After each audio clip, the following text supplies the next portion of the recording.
There are nights when silence itself feels heavier than any sound, as if the walls are holding their breath.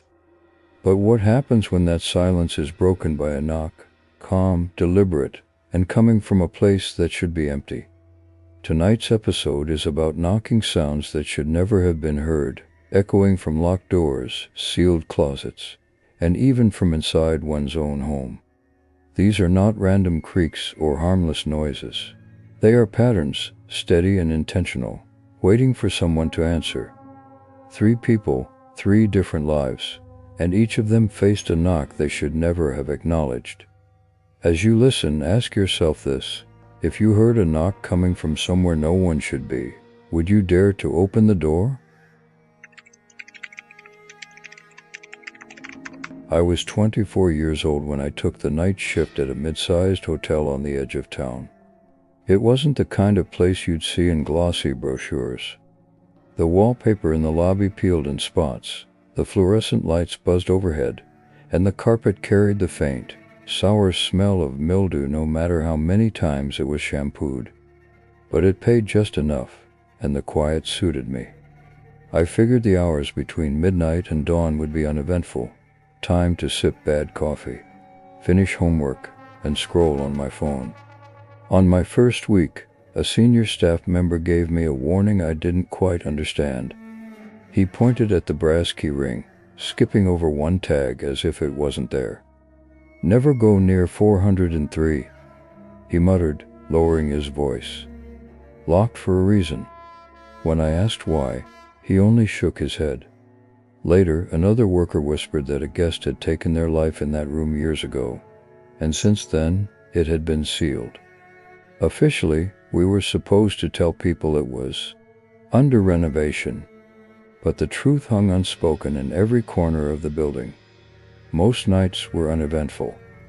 I'd hear the occasional elevator ding, or the thud of luggage wheels late arrivals dragged across the tile.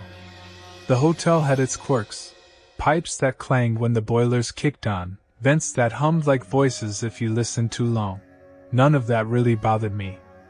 What did bother me began on a Tuesday, just after 2 in the morning. I was halfway through a sandwich at the front desk when the sound came. Knock, knock, knock. Faint but unmistakable, echoing down the hallway that led to the east wing. I froze, the bread still halfway to my mouth, straining to hear it again. After a pause, the sound returned: knock, knock, knock. 3 even raps, as if someone wanted to be let in. Checking the monitor, I flipped through the camera feeds. The hallway appeared empty. No guests wandering, no late-night housekeeping.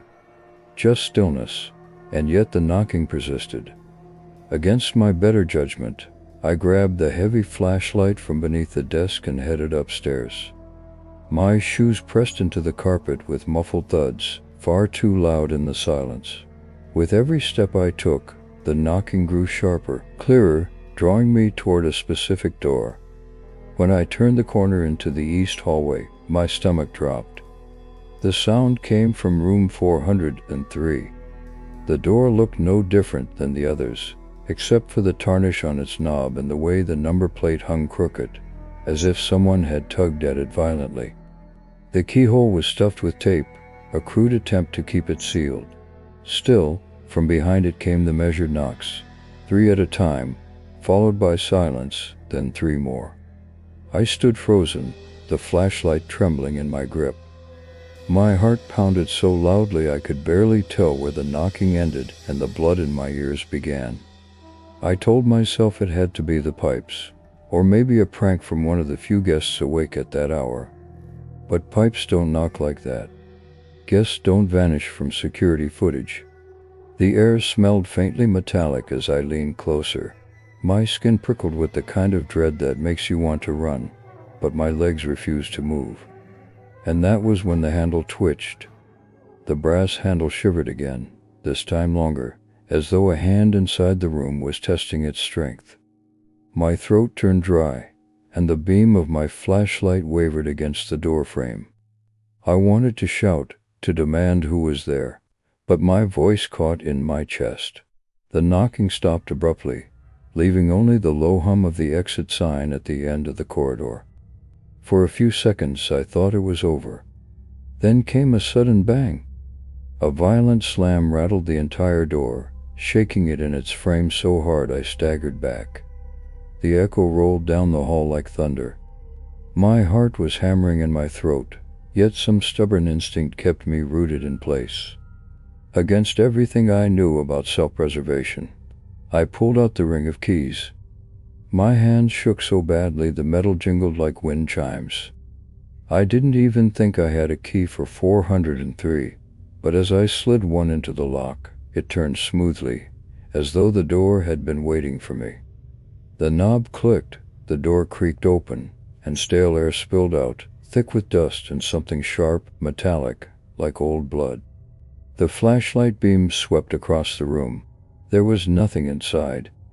No bed, no furniture, no curtains. Just 4 bare walls stained with watermarks and a single window nailed shut with boards. The silence was oppressive, pressing against my ears until I could hear the rush of my own blood. Then, from the wall to my left, came 3 deliberate raps. Knock, knock, knock. They reverberated through the plaster, as if something inside the wall itself was trying to get my attention. My breath hitched, and I staggered backward, slamming into the opposite wall. I swept the flashlight in every direction, half expecting to see cracks forming or a hand punching through the plaster. Nothing. Just those 3 steady knocks, repeated again and again. I bolted. I don't remember locking the door behind me, though I must have, because when I returned to the desk, the key was gone from the ring. My chest burned as though I'd run a mile, and sweat trickled down my temples. For the rest of the night, I sat frozen, staring at the monitor, praying the hallway would stay empty. The next morning, I told the day staff what happened. They exchanged puzzled looks and shook their heads. "Room 403's been sealed for years," one said. "That key doesn't exist anymore." When I insisted, showing them the ring, the slot where the key should have been was simply gone, like it had never been there. I've worked dozens of nights since then, and the hotel has been quiet. Too quiet. But every so often, when I'm alone behind the desk and the building settles into silence, I hear it faintly from somewhere down the east hall. Knock, knock, knock. I've never gone back to check again. And if you ever find yourself working the night shift at a hotel, take this advice: don't answer the door that no one should be knocking on. I was 19, halfway through my sophomore year, when I moved into the old dormitory building on the north side of campus. The place was a relic: faded green walls, narrow hallways that smelled of disinfectant, and furniture that had probably been there since the 70s. My room was small but manageable: a single bed, a desk shoved under the window, and a tall wooden closet pushed into the far corner. The closet was so old the hinges squealed every time I opened it, and the inside smelled faintly of damp wood and dust. Still, I thought little of it. The first strange thing happened on a Wednesday night. I woke up suddenly, not sure why, and glanced at my phone, 3:04 a.m. At first, the dorm was quiet, except for the faint hum of the heater. Then I heard it: knock, knock, knock. 3 soft raps, steady and deliberate. My eyes darted around the room, and that's when I realized it was coming from the closet. I sat up, heart pounding, and stared at the closet door. The sound came again: knock, knock, knock. My first thought was that someone was playing a prank. Maybe the walls were thin, and another student was messing around next door. But the walls of this building were solid brick, and the closet had no adjoining door. Gathering what little courage I had, I crept out of bed and yanked the closet open. The hinges shrieked, and stale air spilled out. Nothing unusual inside, just my hanging clothes, a pair of shoes, and my backpack.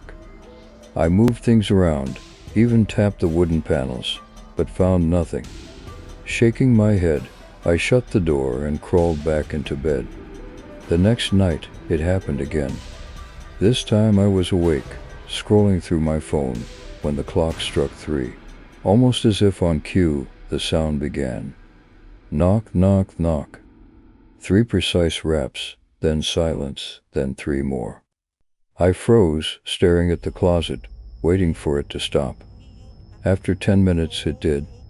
By the end of the week, the knocks had become routine, always at 3 a.m., always 3 times. I started sleeping with the lights on, but that didn't help. My roommate had transferred out earlier that semester, so there was no one else to confirm what I was experiencing. I needed proof. So I set up my phone to record audio while I slept. The first night, the file picked up nothing. The second night, the same. But on the third, I captured it, faint, deliberate knocks at exactly 3:02 a.m., followed by the creak of wood, like the closet door straining against something inside. When I listened to the recording the next morning, chills spread down my spine. It wasn't random noise. It was too perfect, too human. The following night, I forced myself to stay awake. I sat at my desk under the glow of the lamp, pretending to read, though my eyes kept flicking toward the closet. The clock on my phone crept past 2:50, then 2:55, every minute dragging heavier than the last. By 3 a.m., the silence in the room was unbearable, thick like a weight pressing against my chest. At 3:02, the sound came again. Knock, knock, knock. This time the closet door shuddered with each strike. My heart skipped, and the chair beneath me creaked as I stood. The knocks grew louder, faster, until they no longer sounded like someone asking to be let out, but something demanding it. Hands trembling, I picked up my phone and hit record, its red light blinking. I took cautious steps toward the closet, every muscle screaming at me to stop. The door vibrated visibly now, as if fists were hammering from the inside. With a burst of desperate courage, I yanked it open. The door swung wide, revealing only my clothes swaying slightly, my backpack on the floor, and stale air that carried no sound. I panted in confusion, until I looked at my phone. On the screen, the video showed the closet door still rattling violently, though in reality it hung perfectly still. And then, through the phone's speaker, came another knock. Not from the closet this time, but from directly behind me. I spun around, nearly dropping the phone. The room was empty, bed untouched, desk exactly as it had been. Yet I felt it, a presence, close, watching, breathing the same air. My skin prickled with cold, and I backed into the corner, clutching my phone until the recording cut off. I didn't sleep that night. The moment the sun rose, I packed my things and went to the housing office, begging them to let me switch rooms. They didn't ask why. Maybe they already knew. A week later, I ran into the student who had moved into my old room. Trying to sound casual, I asked how he liked it. He hesitated, gave a nervous laugh, and said, "It's fine, except for the noises. Around 3 every morning, the closet starts knocking. You ever hear that?" I didn't answer. I just walked away, my stomach turning to ice. Because now I knew, whatever was in that closet wasn't tied to me. It was tied to the room. And it was still knocking. For the first 2 years after my divorce, living alone felt like a relief. My house was small, tucked at the edge of a quiet suburban street where nothing ever seemed to happen. The nights were predictable: dinner, a movie on the couch, maybe a book before bed. I liked the stillness, the way the silence wrapped around me like a blanket. But that silence became the very thing that betrayed me. It started with a notification from my phone just before 1 in the morning. The motion alert from my front door security camera buzzed me awake. Half asleep, I opened the app expecting to see a delivery truck or a stray animal. Instead, the video showed my front door trembling gently, as if someone was knocking from the other side. 3 sharp raps echoed through the speaker, knock, knock, knock. I rubbed my eyes, thinking it was a glitch. But then I noticed the angle.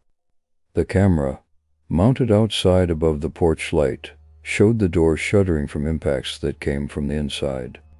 My stomach tightened. Creeping down the hallway, I pressed my ear to the wood.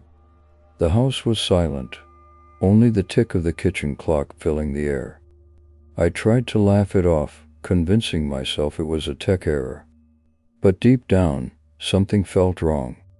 The next night, the same alert woke me, this time at 1:13 a.m. Again, the footage showed the door rattling from within. And again, when I checked, nothing was there. No sound, no movement. I sat awake until dawn, staring at the door as though it might move again. On the third night, I decided to stay in the living room. I dimmed the lights, sat on the couch, and kept my phone ready. At 12:08 a.m., I heard it with my own ears for the first time.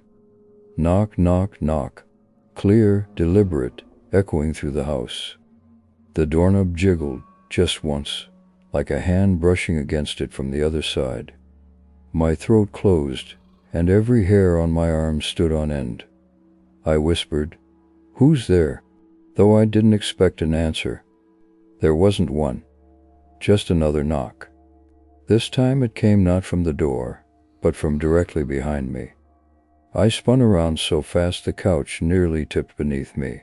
The living room was empty, just the shadow of the coffee table and the faint glow of the digital clock on the microwave down the hall. But I wasn't alone. I could feel it. The weight of another presence pressed against my skin, a heaviness in the air that made every breath burn. Desperate, I opened the camera app again. The feed showed me standing by the door, my back stiff, my hand shaking. But what I saw on the screen wasn't what I was doing. The figure on the footage, my figure, was turned toward the door, knocking. Knock, knock, knock. I dropped the phone. The sound of the case clattering on the hardwood made me flinch, but the knocks kept coming. My own double on the screen leaned forward, pressing its ear against the wood, while I stood frozen in the middle of the room. I wanted to scream, but no sound came out. When the knocks finally stopped, I forced myself to pick up the phone. The figure on the screen stood still, then slowly turned its head toward the camera. Its face was my face, but the eyes were wrong, too dark, too empty. I slammed the app shut, my chest heaving.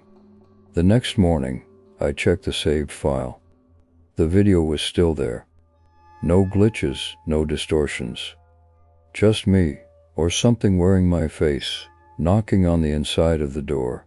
I deleted it, but a copy appeared in my gallery an hour later.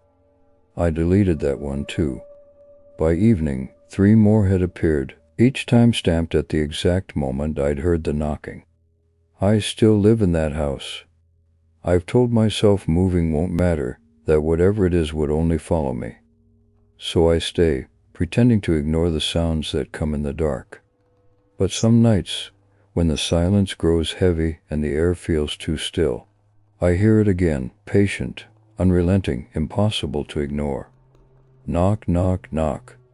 And each time, I wonder if the next video I find will show me finally answering. Those were 3 stories, 3 different lives, all haunted by the same impossible sound. Knocking that came from where no one should have been. Whether from a locked hotel room, a closet in a dorm, or the walls of a quiet home, the rhythm was always the same, 3 deliberate taps, steady and patient, as though waiting for someone to answer. Perhaps it was coincidence, perhaps something darker, but the truth is, silence is never truly silent. Somewhere in the stillness, something might already be knocking. Have you ever heard a sound like that, one you couldn't explain? If you have, leave your story in the comments. Because who knows, your experience may be the next one we tell.